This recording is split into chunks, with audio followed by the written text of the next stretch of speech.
All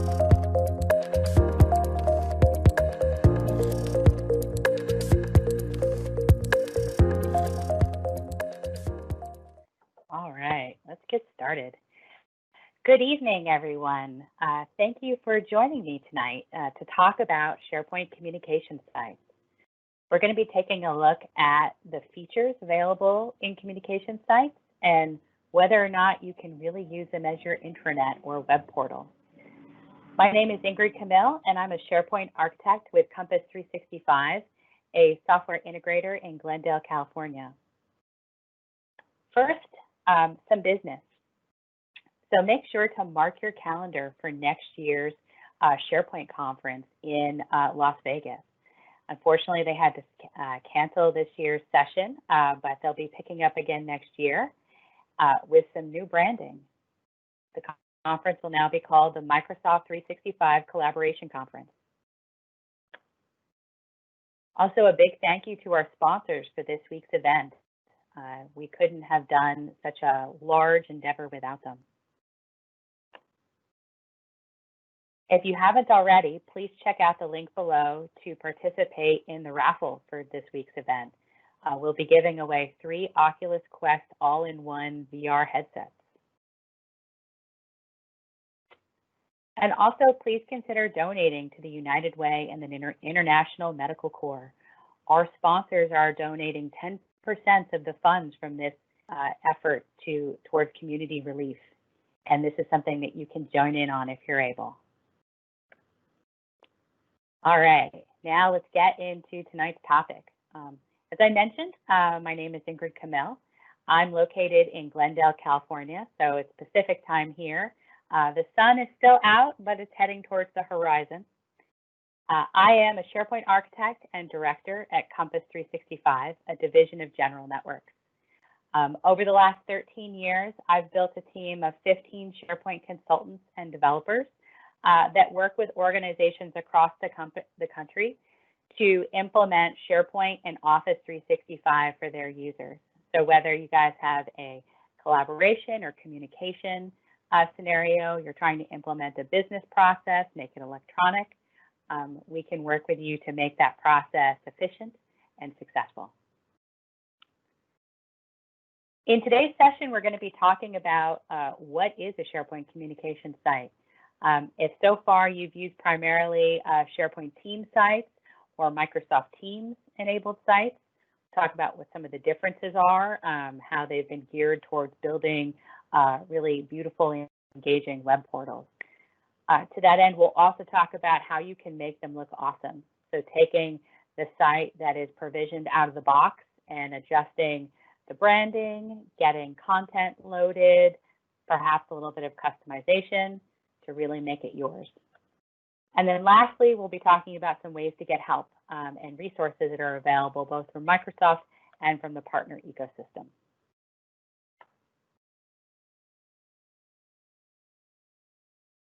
So first off, why would you even want an intranet site? Intranet sites are a great way, especially in this time of everyone working from home, working remotely, to provide self-service information to your organization. So whether you've got people that traditionally work in a corporate office or are scattered in offices across the country, or always have worked remotely, relying on people getting their information only from email or word of mouth or from booklets and posters that you have posted in your office no longer cuts it. Most employees, when they join a company, expect there to be one or more websites that they can go to get information. Maybe that's information about employee services or the culture at your company or the kind of products and services you're offering to your customers. A wide variety of information can be hosted in an intranet portal. This is also a gateway to other web systems at your company. So people don't come there just for information, but to get the link to the system that they need to use in order to collaborate with their coworkers or be productive at their jobs. Your intranet portal is also a great way to get information out of emails and into a searchable website that is useful to both your employees that are here today, but also employees that may be starting next week or next month. So there's a variety of reasons why companies choose to build intranet or informational web portals. So why use SharePoint? So for a very long time, Microsoft has claimed that SharePoint was a great place to build web content management portals or intranets or websites. That may or may not have been true in earlier versions of SharePoint. A lot of organizations found that unless they invested a lot of money and time in custom web development, those SharePoint sites did not look very professional and were basically a big wall of text that users just did not find appealing. Communication site templates in Office 365 were developed specifically to solve this problem or address this feedback. And so they are a completely new way of hosting content in a SharePoint site that can also have branding, can have really great looking visual assets, can have embedded video, and other self-service features that your users are looking for. It's mobile and friendly and responsive right out of the box. So unlike classic SharePoint publishing portals where you'd have to do a significant amount of custom development in order to make them work on mobile devices, communication sites will work from both mobile browsers and a dedicated mobile app for SharePoint immediately after provisioning. And there's a number of tools that we're going to see throughout today's session that allow your business subject matter experts to create and author content without having a lot of web design experience. So communication sites are really geared towards bringing website content creation to your users instead of relying on a team of web developers to keep your intranet portal running. Lastly, if your company already owns Microsoft 365, you already have all the software and licenses that you need in order to use SharePoint as your intranet. You don't need to go out and buy another software product, get it vetted with security, get it installed somewhere, and train a group of administrators. This is something that you guys already have available to you and can start using tomorrow if you wanted to. That said, there are some downsides to using, or I should say potential downsides to using SharePoint as your intranet portal. First off, if your company doesn't have Office 365 yet, getting Office or Microsoft 365 just to host your intranet portal probably is going to bust your budget. Also, there are a number of technical components, things like user identity and authentication and licensing that you'll need to get in place before you can start creating your intranet portal. So that's one potential downside to it. Also, both a good and a bad potential feature is that Microsoft 365 is a hosted software as a service or SaaS offering. This means that Microsoft is hosting all of the functionality and content in their data centers and are responsible for keeping it up 24/7. That, which can be really good for your organization. It means you don't have to worry about whether or not the intranet site is accessible at 4 a.m. on Sunday when your users on the East Coast get into the office. But that said, you are turning over some control to Microsoft. So they've done quite a bit in terms of trying to make the system stable, creating security boundaries between your content and their administrative teams, and also rolling out features in a way that gets you new functionality but doesn't disrupt what you've already set up. But you might see features show up unexpectedly, and this can be a little jarring to folks that want to have a lot of tight control over exactly how their intranet or websites are presented. A recent example is the search box has moved for most users over the last couple months. It used to be over on the right-hand side of the header, and it's now moved into the very top sweet bar in line with the Microsoft Search rollout. Site owners didn't really get a choice on this change. It just rolled out to their tenants. So this may not be a great fit if you want a lot of tight control over when new features are showing up in your intranet portal. Lastly, I'll say that while SharePoint in general and SharePoint site collections have a lot of great features for business users or power users to build a great looking functional website, if you are a web developer, the same things that make it easy for a power user to use will probably be frustrating to you. If you want to create a website that has a really pixel perfect layout, very detailed branding design on exactly where you want each feature and how you want each feature to look, you will spend more time and effort trying to customize the framework that Microsoft has set up versus starting from the ground up, coding a website. So some pros and cons to consider if you're looking to have a SharePoint communication site as your intranet or portal platform. So a quick demo. Let's take a look at how easy it is to get started with a communication site.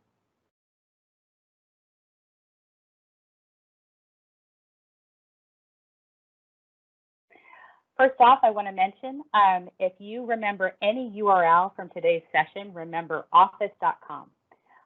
From any web browser, you can go to office.com, log in with your organization's email and password, and you can get to all of the Microsoft 365 features that your organization has made available to you. So you don't need to remember a whole bunch of different URLs for SharePoint sites, for your Outlook, your calendar. Just remember office.com. From there, we're going to go to the SharePoint landing page. This page is a place where every user can come and see all of the SharePoint sites that they are participating in. It's also where most of you will have a Create Site button. It is possible that your IT department has decided to turn off site self-provisioning, in which case you will not have this Create Site button, and you'll need to contact them and go through their request process to get a communication site. But for many of you, this button will be available. There are two different modern site experiences that you can choose from. Team sites are SharePoint sites that are used for collaboration, for a project team or a department or even a division to come together and work on lists and libraries of content. Some of the features that we're going to see in the communication site are also available in the team site, but the team sites are geared primarily towards that collaboration use case. The communication site template is geared towards web portals, where you want to create a really engaging looking website where you're hosting information that a large audience of people are going to come and consume and search through. Not necessarily are going to be coming to collaborate on documents or workflow processes, project tracking, that type of thing. Once you've chosen the communication site, you'll have a few different designs to choose from. These are the out-of-the-box templates that are available for the communication site. We'll talk a little later today about ways that you can add additional templates or site designs into this list. It's only taken. But each topic, I'm sorry, could someone mute who just joined? But you know what? A... No one guys, can you interview tons of people and say, how do you do this? And nobody would know how to do this. Hold on one second, guys. I don't know if you can hear that. Sorry. Oh, no problem. What was I saying? Oh, choose a site design. So all the site design does is start you off with some starter configuration. Mainly the difference is what web parts or content areas are already on your homepage. So for example, the topic site design is geared towards sharing a lot of the information of different types in a single portal. Something like your main intranet site or a divisional portal that you want to create. The showcase template has a different web part preloaded on the homepage that's geared towards talking about a single topic, a very focused topic. And then blank will let you create a communication site that doesn't have any web parts preloaded on the homepage, and you can start building it up from scratch. I'm going to choose a topic site because seeing the preloaded web parts is helpful. And we'll call this M365 demo. You'll notice that it automatically suggests a URL to you based off the site name and checks that it's available. You can edit that if you want. You can give a little description about the site, and you can also select the default or primary language. After the site is created, you can turn on additional languages from the site settings if you want. You click Finish, you wait a few seconds, and boom, your communication site is provisioned. Now, unfortunately, you're not ready to just start sharing it with your users and launch it. While it looks nice, it's got some nice stock photos on the front of it. It's got some web parts preloaded on the home page. There isn't actually any content. There isn't any of you and your organization in this communication site yet. So provisioning the site is probably the easiest step along the way. All right. So next, let's talk about branding. So how do you make this communication site yours and bring the style and the brand of your organization into the SharePoint site? There are 4 key elements to branding in communication sites. First off, there are logos. So logos are small icons or graphics that really show the brand of your site and allow folks to recognize which site they're on as they're switching between different portals and team sites. There's the navigation, so the way that your user interacts with the content on your site and gets to different topics and pages and resources. There's the theming or the color that is used throughout the site consistently. And then there's the actual content structure. So the way that you choose to lay out your different content areas or web parts on each page within the site. Also, there is, beyond what you can configure out of the box with the brand elements, there are options for extensibility or customization with each of these branding elements. As Microsoft was envisioning what they would do with the communication site template and allow users to do, they were thinking of 4 main pillars. First off, they wanted the template to always be professional. In general, these are web portals that are being set up for businesses, although we could use the term business loosely, as it's also used by nonprofit and higher education organizations. But these are not necessarily websites where you are sharing information about your crafting projects or your cooking recipes. These are, websites that are meant to be used in a business context. So they want them to look clean and professional. They're meant to be, from a branding perspective, on the rails, meaning that you have specific guidance or guidelines that you stay within as you're building your content out. This allows all the pages and the content areas on your site to coordinate and to look consistent, whether you have just a couple of people that are authoring content or you have dozens or hundreds of people across your organization that are authoring content on your SharePoint site. It's meant to be efficient, so it should minimize the actual time that your content authors and your site owners are spending configuring the site and adding content on a day-to-day basis.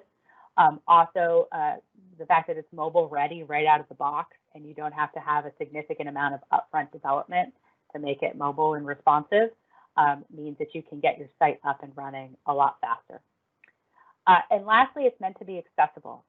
So this is another one of those things that people have complained about for a long time about SharePoint, is that it doesn't do great. The classic SharePoint experience does not do great on accessibility scoring. So the out-of-the-box site template and the options that you can configure with the out-of-the-box templates all meet the latest accessibility standards. Also, if you choose to customize, Microsoft has tools and guidance available to make sure that your customizations are also accessible.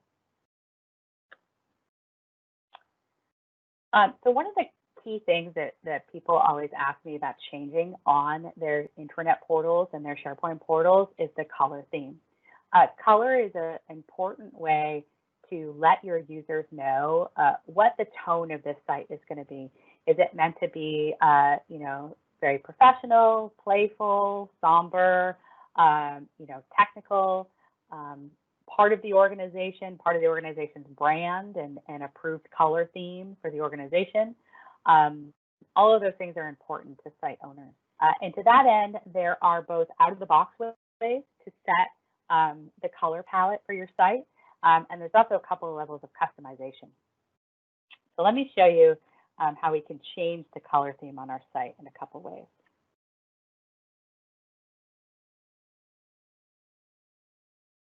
All right. So in my imaginary organization, our branding color is kind of a magenta color. My corporate communications department, who's working with me on setting up our intranet, has said, yeah, it's got to look like it's the intranet belongs in our organization and adopts our corporate colors. So the first thing I can do is see if one of the out-of-the-box colors that's available can meet that need. So as site owner, I can come to the settings menu and come to change the look. And then theme or colors is accessible right here. There's also configuration options for the site header, the global navigation bar, and the optional footer bar that we'll talk about a little later. So to see the out-of-the-box colors, I can click into theme, and there are 7 different light-based themes where the background is white and the accent color is relatively dark to create a nice contrast between the background and the accent color. There are also 2 dark themes that you can choose from where the background color of the site is black and the accent color is a relatively light and bright color, again, to create that contrast. As soon as you choose one of these, you'll see it applied or previewed to your site. You can quickly see what the what the impact of choosing that color is going to be. And even within one of these selections, if it's not quite what you needed, you can click the Customize button. And there's a palette of a few additional colors that you can choose for the main accent color and the secondary accent color. So I'm going to choose this kind of plum color, which is close to our magenta, and see what our corporate communications department thinks about that. I'm going to click Save, and that'll be applied throughout the site. Now you'll notice that the blue on the header bar, or what's sometimes referred to as the sweet bar, did not go away. That's because the sweet bar and the way that this looks is not controlled by this SharePoint site. The sweet bar is controlled for the whole Microsoft 365 tenant and is the same across every SharePoint site. So your main administrator, your Office 365 or Microsoft 365 administrator can control the color of this bar and also the logo that goes here. You get to control what's below this line. Okay? So now we've got this plum color applied, and we can see how it gets picked up in a couple of different places in the web parts to show our color theme.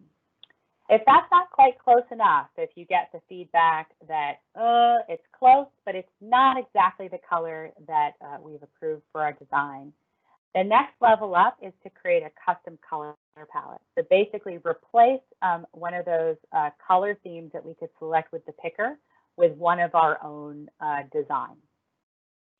The way that we do that, you'll need a little bit of developer help if you are not familiar with using PowerShell for Office 365. But there's a website that you can go to. Hold on, I need the bar to go away.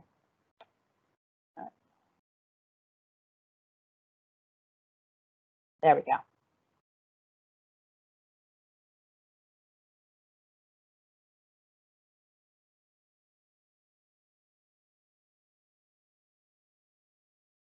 All right.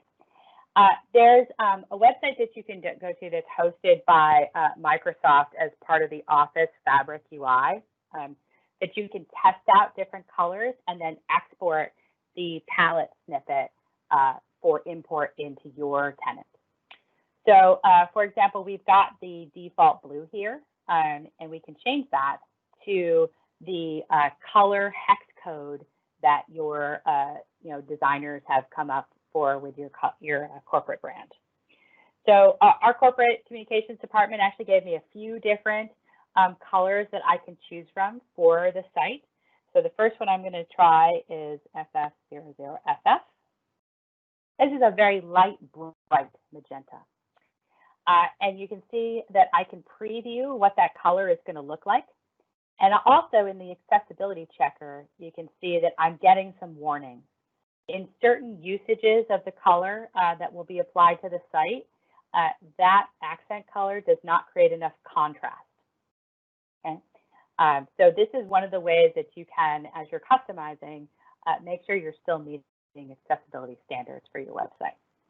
Okay, great. So that one didn't work out. Let's try the next code that they gave me. All right. So this, actually, that's not the one I wanted to try. All right. So this is a very dark version of our corporate magenta color. And you can see that it almost looks black. Now, it does great on the accessibility checker. It has great contrast with the background. But it doesn't pop very much. It gives just a subtle hint of color. And depending on your goal for for your SharePoint site, that may be a good thing. Maybe you wanted your accent color to be present but kind of muted and let the rest of your content shine in the site. But if you wanted a more vibrant color, what you'll want to do is pick something in between the two that you tried. And so the third code that they gave me is 990099. And this is a medium dark magenta. And you can see that it gives a good pop, of color. Like I can see that that's a nice bright color. But it's also dark enough that it passes all the accessibility tests. So this is the one that I'm going to use for our site. As I was putting in different color codes into these 3 slots, what it was actually doing was building a set of 20-odd color slots that coordinate together. So it takes each of these different color codes and then creates some variations of those colors that then get applied throughout the site. So the site doesn't look overly flat. It's not using just 3 colors in order to theme the site. It's using multiple variations of each color in order to create a more gradient and lively effect. But I didn't have to go and look up all these different codes in order to create the color palette. I'm going to come to Export Theme, and then we're going to be using PowerShell to actually deploy this color palette to our SharePoint tenant. So I'm going to grab the PowerShell snippet. And then I'm going to come to a script that I've prepared and drop this in here. If you look on my references slide at the very end of the presentation, you'll see some additional links to a more detailed description of how to do this. It's a pretty straightforward PowerShell command, but if you've never used PowerShell with Office 365, there's some getting started information that you'll need. Also, be aware that being a site owner is not enough access to actually publish one of these color palettes. You'll need to be either a SharePoint administrator on your Microsoft 365 tenant or the global administrator for Office 365. So you might need to work with your IT department in order to publish a color theme like this. Also, this color theme, once published, will not just be available for my SharePoint site, it's going to be available for all modern SharePoint sites on the tenant. So it can be used for team sites and for communication sites that folks are creating. It's not a targeted release. All right, so let's get connected. No, I don't need that.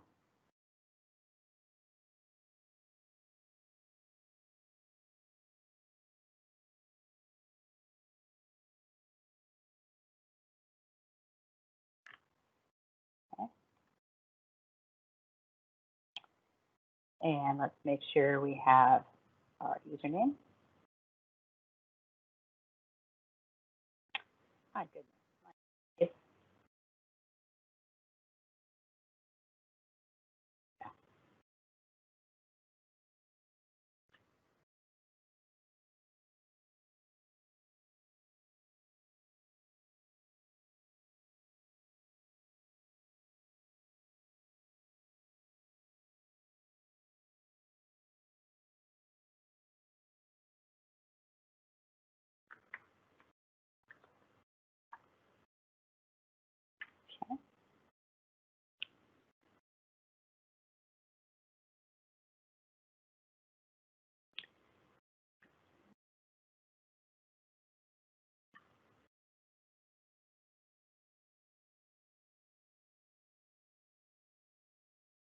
All right, so now the color theme has been added to our Office 365 tenant, and I can apply it to our site. You'll notice that I gave the theme a name. This is a display name that we'll see in the color picker, the M365 VM Demo Magenta.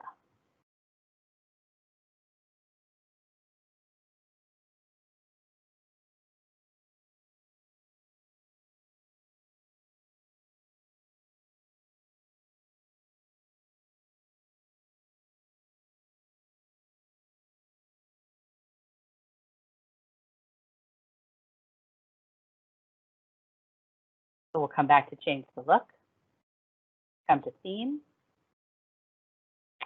and you'll see that not only do I have the out-of-the-box ones that we were able to select from earlier, I now have a company published theme that has that magenta color in it.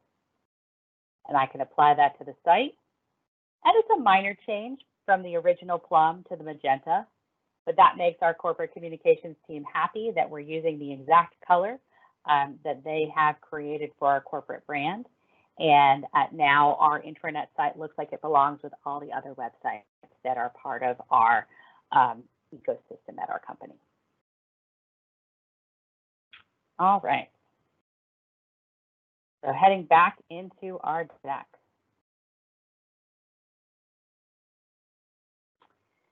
Some of the other things that you'll want to adjust or make decisions about in terms of branding on your communication site is the different logos that you're going to use. There are 3 different levels of logos or icons that you can apply within a SharePoint site. First off, you have the organization logo. This is on the Microsoft 365 suite bar and is set by your tenant administrator. So this same logo is going to show throughout all SharePoint sites within your tenant and lets you know that you're working with a SharePoint site that's part of your company. There's also a logo slot available on the Hub navigation bar.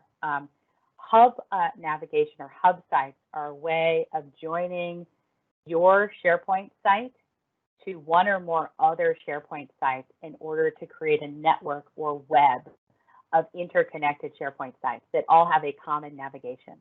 So along with having your site level navigation, you can create a navigation structure to help people to navigate through multiple sites that are all around a kind of related topic or related user audience. There was a great session earlier this evening about getting started with SharePoint home sites and hubs by Sarah Haas, and I recommend you take a look at that if you want to learn more about why you might use a hub site, how those are configured, and what the impact of that is. And lastly, there's the actual site logo. So this is the logo that shows up on the site bar as you move through all the different pages on your site. The site logo also shows when you're on any of the landing pages, like the SharePoint landing page and the SharePoint mobile app homepage, where you can choose between different sites that you're participating in. This is also the logo that shows up the largest as you're navigating through a particular SharePoint site, as really an opportunity to share your brand for that site. Next up, you're going to want to set up your navigation and pick a navigation style for your site. There are a couple of different navigation styles that you'll see throughout SharePoint sites. On modern team sites, the site navigation is on the left rail. And on communication sites, the site navigation is along the top site header. Unlike earlier versions of SharePoint or classic SharePoint sites, we can't swap those around. So you can't, on your communication site, you cannot change the top navigation into a left rail navigation. This is, some would feel a limitation, but it also kind of simplifies some of your design choices. But I think the idea is to really give you the broad canvas of the full screen in order to host your content for the site. You'll also have the hub navigation if you have chosen to join your communication site to a hub. Both team sites and communication sites can be joined to hubs, and you can have a mix of them in a hub navigation. So the hub navigation bar always shows at the top of a site, right below the sweep bar. That the hub navigation never shows on the left rail.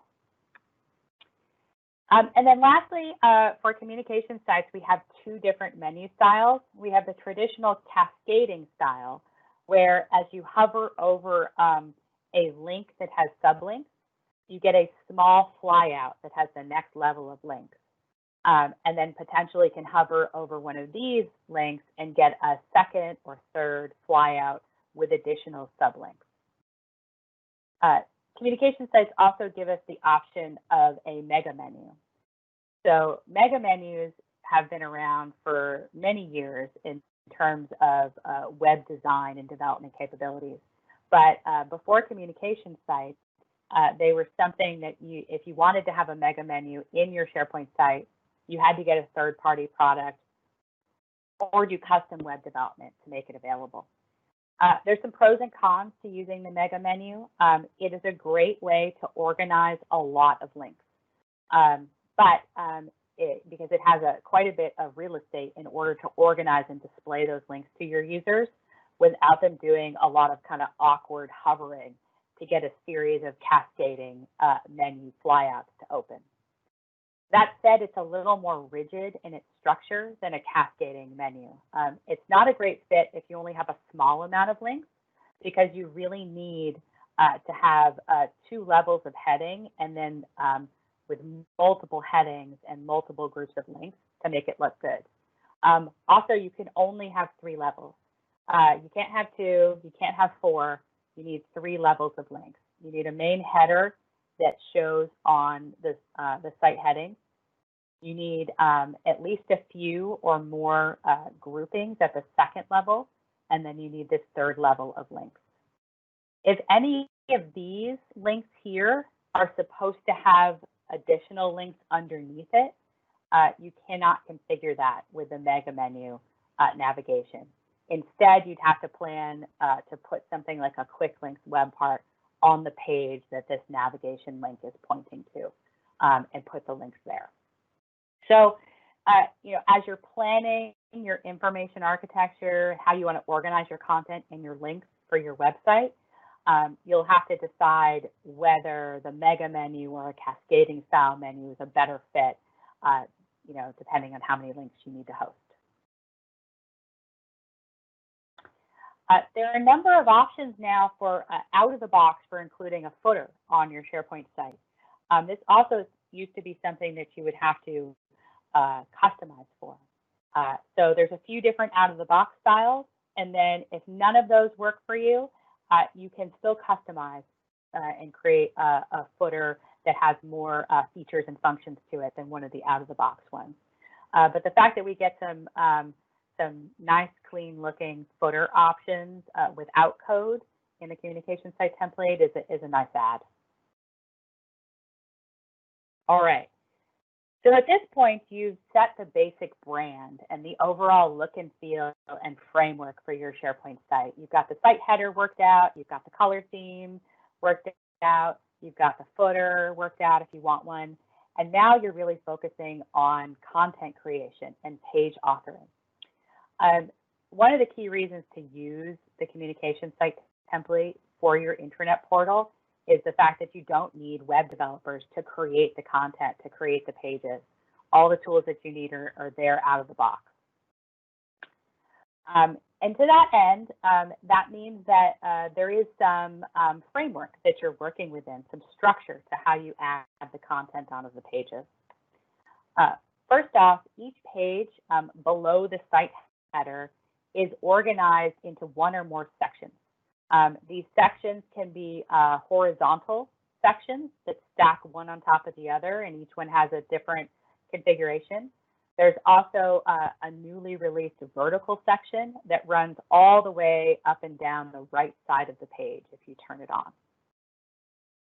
Within each of those sections, you then put web parts that show different kinds of content. And each web part is geared towards and has configuration options around the kind of content that it's meant to host. So for example, in this section right here, we have a full screen hero web part that is designed to show big splash images that have titles, and then you can click on them to get sent over to the relevant resource. Things like the events and news web parts are intended to keep people informed about either things that have recently happened or things that are going to be happening in the near future. And things like the documents web part are designed to show content from around the site that meets certain criteria. The most common one is to use it to show the most recently added documents of a certain topic. All right, so let's look at some of that page building capability.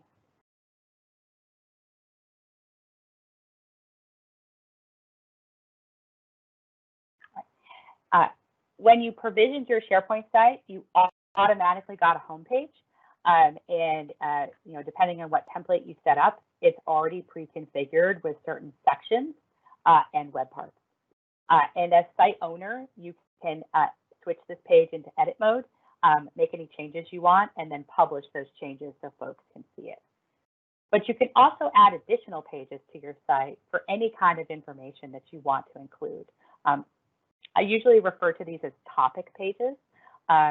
Unlike something like a news article, a topic page is meant to be somewhat permanent in your site, and you'll usually link it into your navigation after you've created it. So to get started with creating a new page, you either go to the new menu here from the home page, where page is one of the new things that you can create. There's also an add an options link up here on the settings menu as well, just in case you're not on the home page when you want to start creating your new page.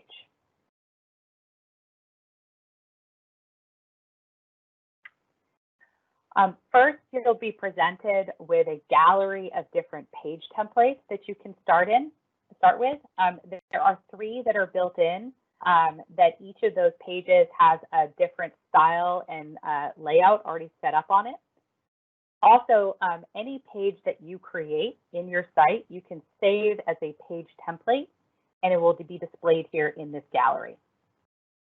So you can build up additional page templates for any kind of layout that you plan on using on a repeated basis.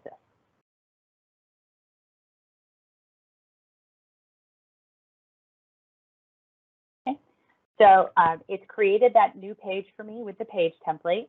And we're in edit mode right now. It's kind of subtle, but the way I can tell that I'm in edit mode is this button over here has changed from edit to publish.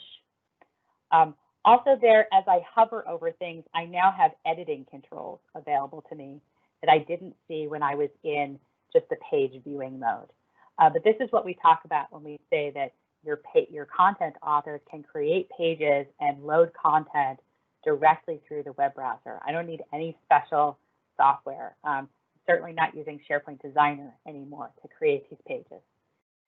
So first off, every page except your home page has a page header region where you give the name of the page.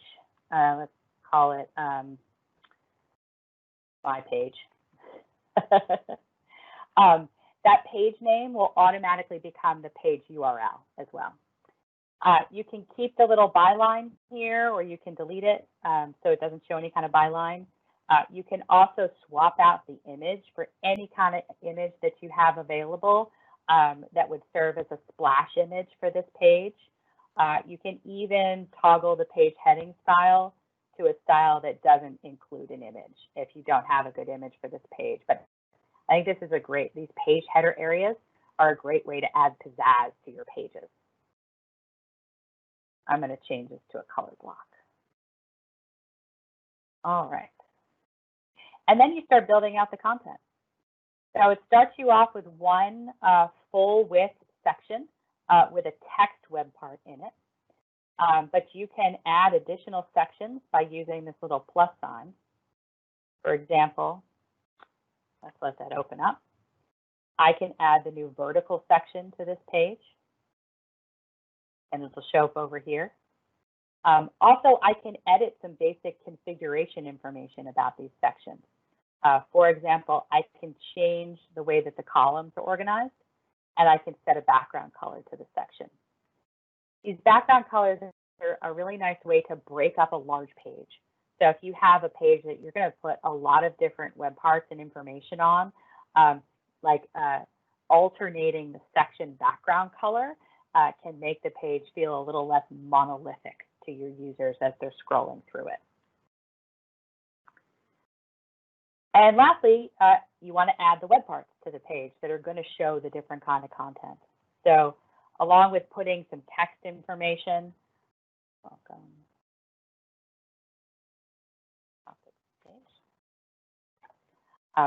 you could put things like an image web part, a quick links web part, a document viewer web part. There are a wide variety of web parts for including content in your pages. To add a web part to one of the sections, hover above or below one of the existing web parts until you see this little plus sign, and then click it. It'll open a small version of the web part gallery, but you can click that little double arrow and it'll open a big version of the web part gallery. Okay? These are all the web parts that are available out of the box. We'll talk in a few minutes about the potential for adding custom web parts to this gallery as well. But you'll see here there's some of the ones that are really popular for use specifically on an intranet portal are things like adding images, adding text, if this is supposed to be kind of like a knowledge page about a topic. You can add that hero web part that we have on the home page right now to any page where you want to organize a set of images that click through to different topics. If you have a list or libraries in the site that you want to highlight on a page, you can include SharePoint lists or libraries on the page. You can also do things like embedding Yammer information in your pages. So if you're using Yammer for social collaboration at your organization and you want to highlight that on your intranet page, there are web parts to do that. So take a look and see if something meets your needs. And if ultimately there's no web part that does it, there is the opportunity to extend or customize for it. But I'm going to add a weather web part. I always forget where they put it. We'll search for it. There it is. All right, so let's show people that come to this page what the weather in Glendale looks like.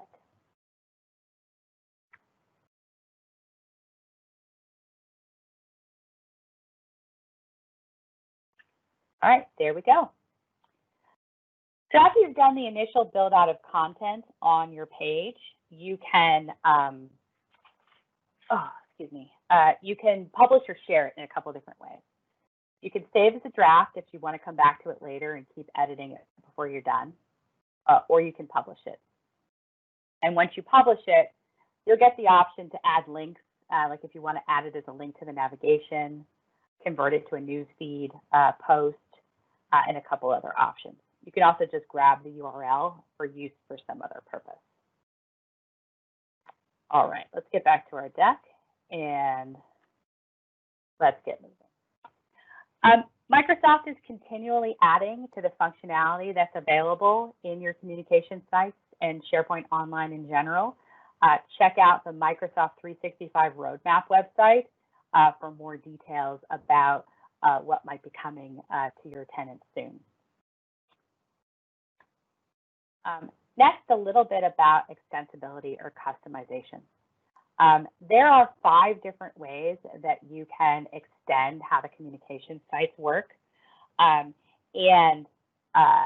We've already talked a little bit about color theme, but you can also have your web developers create custom web parts that then can be published through similar PowerShell methods into your tenant for use on your SharePoint site. You can also extend the way that the site header and the site footer works. And lastly, you can create site design.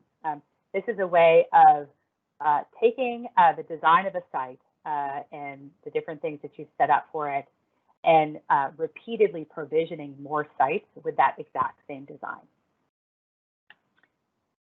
For more information about different ways of extending and also using the out-of-the-box features, I recommend checking out the SharePoint Design Guidance website. If you go to spdesign.azurewebsites.net, you'll get information about all the features I've talked about today and a much more in-depth description of the Office UI Fabric and SharePoint Framework features, for customization of communication sites. A few things to consider as you're implementing. Make sure you're planning your information architecture and navigation. This is something that you can do before you even provision your site. But if you provision your site and then you kind of start trying to figure out how you want to host your content, it'll take you a lot longer to get your SharePoint site up and running. There are different ways to organize your navigation, whether it's by department or organizational structure, by different processes and cross-departmental functions, or topical or user-driven organization of your content. You'll need to work that out before you can build your navigation in your pages and get rolling. Also, make sure you're creating or acquiring some really good visual assets. You'll want splash images to use for your header pages. You'll want images to use with your news posts and with different topic pages. It's great if you can create icons that are specific to your topic or industry. All of that will add visual appeal to your site. Also, you should consider hosting like a contact us link or a form where your content authors can request more visual assets from you or the appropriate team in your organization. You'll want to enable your content authors with training. Whether it's just a few of you that are going to be adding content to the site regularly or many subject matter experts across your organization. While these tools are relatively easy to use, the first few times they create pages, there's going to be a lot of questions about what can they do, how should they do it, where do they click? And so providing them with training and support will get them started that much faster. And then that will lead to your site to being very vibrant and a useful resource to your organization and not kind of a stale, static website. Utilize the SharePoint News feature. So this is a built-in way of sharing announcements, whether they're in-house written or links to public news sources, and can be another way of keeping the information on your site fresh. If you're regularly posting new news to your site, not only will people see it on the homepage, they'll also see it in their SharePoint news feed on the SharePoint landing page and in the mobile app. And lastly, consider working with a partner. So a partner can help you with gathering requirements and organizing your information, to get a really functional navigation. They can implement branding and other customizations if you don't have the time or the experience in your organization to do it. They can also do things like content migration and training for you. So there's a large ecosystem of Microsoft partners out there that work with companies on just this kind of thing on a regular basis. And lastly, here is a slide of references that you guys can use. I'm not going to read through all of these. You can download the presentation after it's posted shortly. But these are different resources that I've used in the past to get started with communication sites and do all the things that I showed you guys today.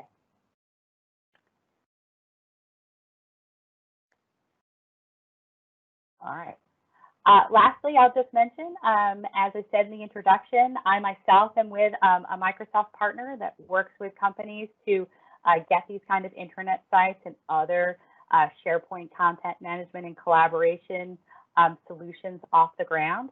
So if you guys are looking for someone to help, you can reach us at contact@compass365.com. Thank you so much for joining us. I do need to shut this down now so that the next presenter can get rolling.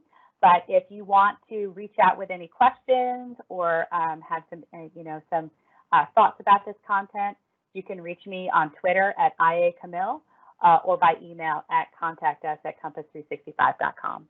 Thank you so much, you guys. I hope you have a great evening.